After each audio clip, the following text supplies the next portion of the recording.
Now let's take a look at materials in Maya. Materials allow you to add color and texture to your objects.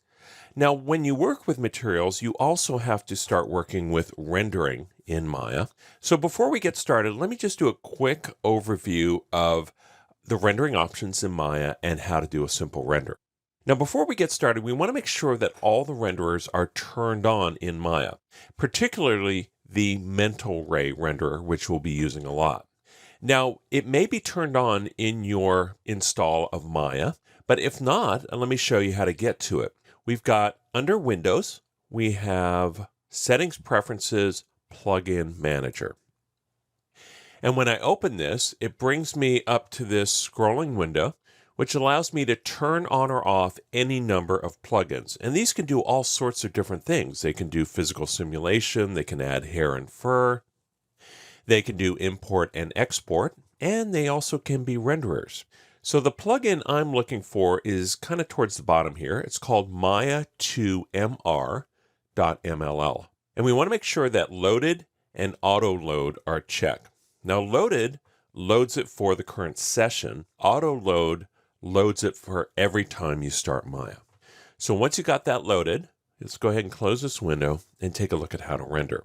Now, when we work with rendering, we can set up a rendering menu set here. So we can go from modeling to rendering, and there's all sorts of options here. And the one that's important to us right now is render. And under that, we have render settings, the ability to do simple renders, and so on. We also have a rendering shelf, which has some buttons for rendering, but there's also some buttons right in the interface, and these are the ones that I use. There's two of them up here that I use a lot, and one is render settings. So if I click on that, it brings up all the settings for the current renderer. So if I'm in the Maya software renderer, it will show these tabs. If I'm in the Maya hardware renderer or mental ray, notice how the interface changes. Now, the one thing that is common between all of these is this tab called Common. And what this does is it gives us the global settings for the renderer, such as our image size and the name of our image. So if we wanted to, we could change our presets and maybe render 640 by 480 or really whatever size we want, or we can type in our height and width of our image. Now, the second button I use is the render current frame. So when I click on this, it'll go ahead and do a render of my current frame. Now notice how this doesn't look exactly the same as what I'm seeing in my viewport. It's not showing the sky and clouds that I have up in the viewport. And that's because my software renderer isn't really supporting that particular function.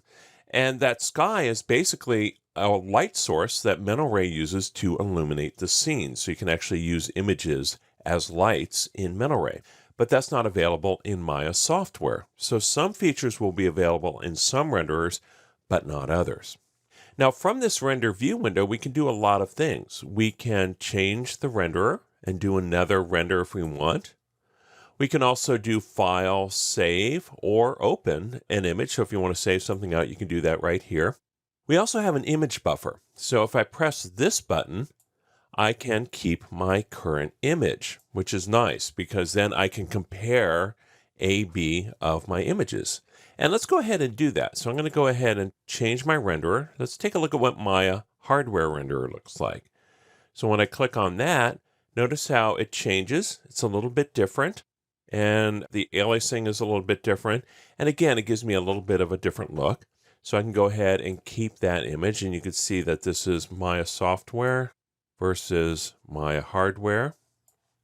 There's another one called Maya Hardware 2.0, and that basically simulates the Viewport 2.0 renderer in our viewports, and it uses the graphics card to create some pretty good renders. So let's go ahead and render that.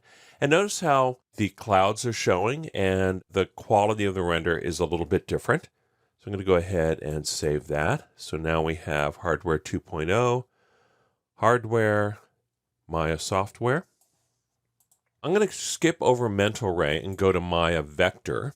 Now Maya Vector is a vector-based renderer, and it gives more of a cartoon shade kind of look. And now let's go over to Mental Ray. And now I'm going to go ahead and press render. And in Mental Ray, this may take a little bit of time because I have a lot of stuff turned on in the Mental Ray renderer. And so this is what our Mental Ray render looks like. And you'll see that it's a little bit different. I'm going to go ahead and save that to the buffer.